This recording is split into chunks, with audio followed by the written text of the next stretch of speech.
सामीन, नबी अकरम सल्लल्लाहु अलैहि वसल्लम का फरमान आलीशान है कि ईमान की 70 से ज़ायद शाखें हैं।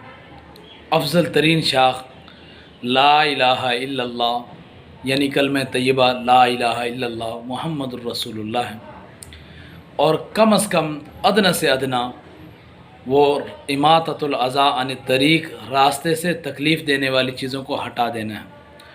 और हया ईमान के शोबों में से एक शोबा है।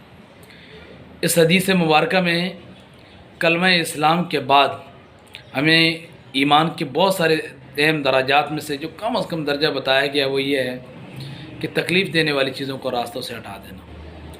तो जब हम रास्तों पर चलें, सड़क पर कोई पत्थर, कांटेदार झाड़ी, कोई भी ऐसी चीज़ हो जो किसी हादसे का सबब बन सकती है, किसी को किसी तरह नुकसान पहुंचा सकती है, तो हमारे ईमान का तकाज़ा है कि हम उसे हटा दें।